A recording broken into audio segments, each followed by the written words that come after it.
반갑습니다. 오늘도 여러분들께 스포츠 정보를 알려드리는 토토시즌입니다. 구독과 좋아요는 저에게 큰 힘이 됩니다. 구독과 좋아요 한 번씩 눌러주시면 감사하겠습니다. 조합픽은 영상의 댓글에 기재해두었습니다. 그럼 바로 승무패 분석 시작하도록 하겠습니다.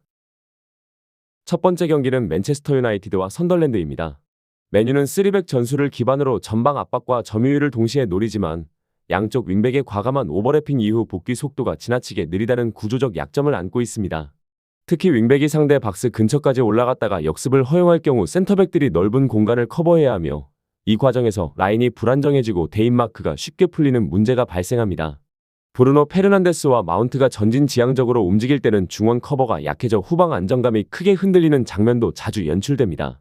볼 점유를 유지하려 하지만 전환 속도가 늦어지면 곧바로 수비 간격이 무너지고 상대에게 역습 기회를 내주는 경우가 잦으며 주중 일정으로 체력 소모가 누적된 상황이라 후반으로 갈수록 압박 강도와 리커버리 속도가 떨어질 가능성이 높습니다.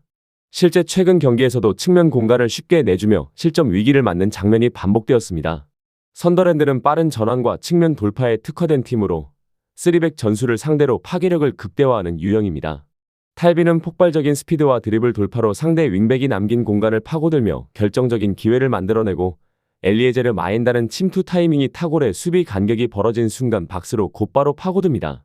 자카는 중원에서 템포를 조율하며 빠른 전개로 공격 전환을 가속화하고 전방으로 예리한 패스를 공급해 공격의 리듬을 완성합니다. 이들의 조합은 특히 체력 저하로 압박이 약해지는 후반에 위력을 발휘하며 최근 리그에서도 빠른 전환 공격으로 안정적인 결과를 만들어내고 있습니다. 결국 이번 경기는 맨유가 3백의 뒷공간과 전환 속도의 한계를 극복하지 못할 경우 후반으로 갈수록 선더랜드가 우위를 점할 가능성이 큽니다. 탈비와 마엔다의 폭발적인 침투, 자카의 빠른 패스 연결이 맞물리면 맨유는 정비할 시간을 잃고 위기를 반복적으로 맞게 될 것입니다. 체력적 부담과 전술적 균형의 붕괴까지 고려하면 경기 주도권은 점차 선더랜드 쪽으로 기울 전망입니다. 선더랜드의 승리와 오버를 추천드립니다. 두 번째 경기는 지로나와 발렌시아입니다. 지로나는 4-2-3-1 전형을 기반으로 안정적인 빌드업을 시도하지만 인버티드 풀백 운용의 완성도가 떨어지면서 구조적 약점을 자주 노출합니다. 스투아니가 박스 안에서 제공권과 마무리 능력으로 존재감을 보이지만 넓은 공간 활용이나 속도전에서는 한계가 뚜렷하고 아스프리아가 드리블 돌파로 하프 스페이스를 공략할 수는 있으나 수비 전환 시 소극적으로 움직이며 측면 공간을 쉽게 내어주는 문제가 있습니다. 르마는 전진 패스로 공격의 템포를 이어가려 하지만 강한 압박을 받으면 탈압박이 원활하지 않아 흐름이 자주 끊기며 이로 인해 전환 속도가 늦어지고 풀백이 안으로 좁혀진 상태에서 측면이 완전히 비는 장면이 반복됩니다. 발렌시아는 4-4-2 전형을 유지하면서 페펠루를 중심으로 템포를 끌어올립니다. 그는 중원에서 볼을 간결하게 전환하며 측면으로 빠르게 배급하고 토뱅은 폭발적인 드리블과 순간적인 가속으로 측면을 허물며 하프 스페이스를 공략합니다. 사이드는 유연한 포지셔닝과 박스 안침투로 수비 라인을 흔들고 마무리를 책임지며 실리는 세컨드 볼 경합과 압박 전환에서 강한 힘을 보여줘 전개가 끊기지 않도록 받쳐줍니다. 발렌시아는 단순 크로스에 의존하지 않고 빠른 패스 연계와 침투 타이밍을 활용해 박스 안을 직접 공략하며 지로나가 전환 과정에서 비우는 측면 공간을 노릴 수 있는 전술적 구조를 이미 갖추고 있습니다. 결국 이번 경기는 전술적 상성과 전환 속도에서 발렌시아가 확실히 우위에 설 가능성이 높습니다.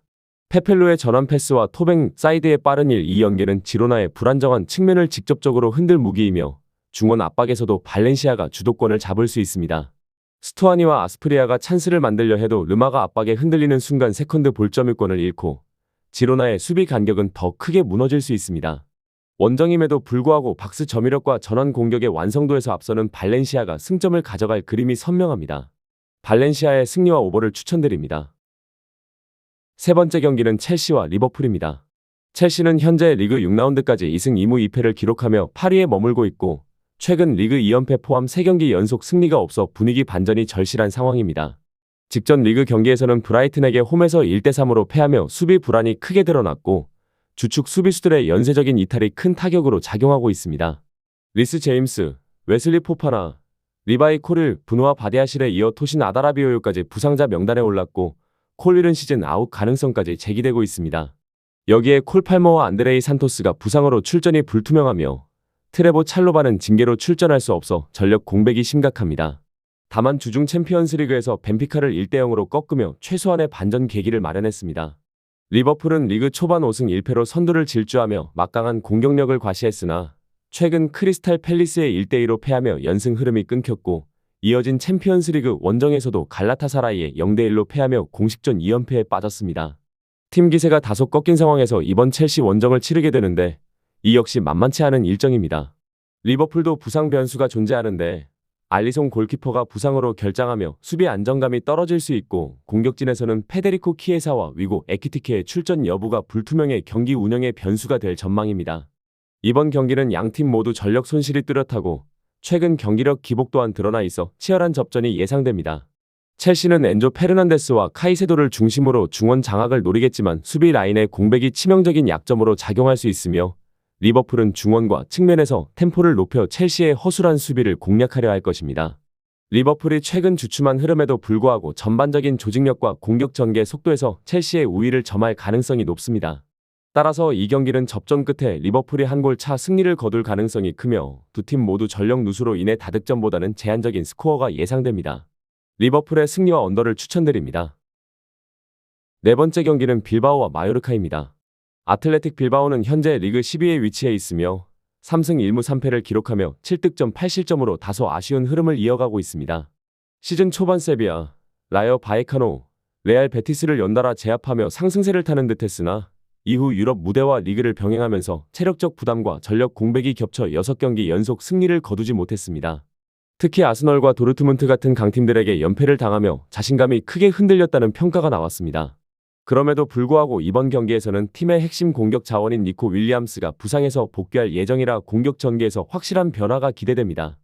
니코는 하프 스페이스에서의 돌파와 박스 안마무리 능력이 뛰어나고 개인 기량으로 흐름을 바꿀 수 있는 선수라 그의 합류는 빌바오의 전술적 완성도를 높여줄 수 있습니다.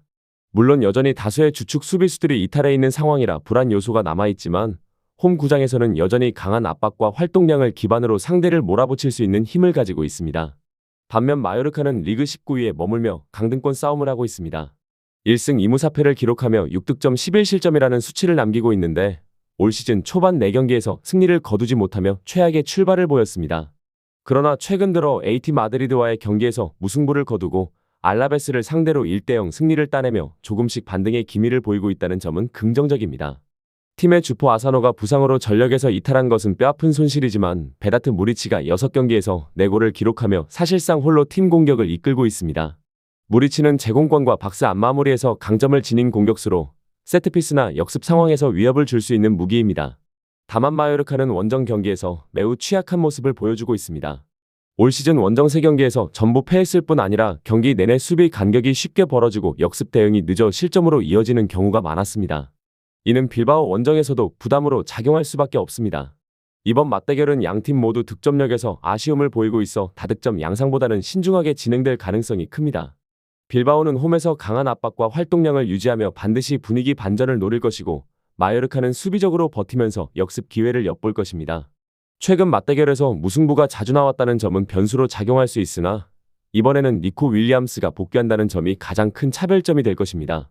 빌바오가 홈의 열기를 등에 업고 초반부터 적극적으로 상대를 몰아붙일 것이고 니코의 활약이 공격 전개에 활력을 불어넣는다면 마요르카의 수비는 결국 균열이 생길 수 있습니다.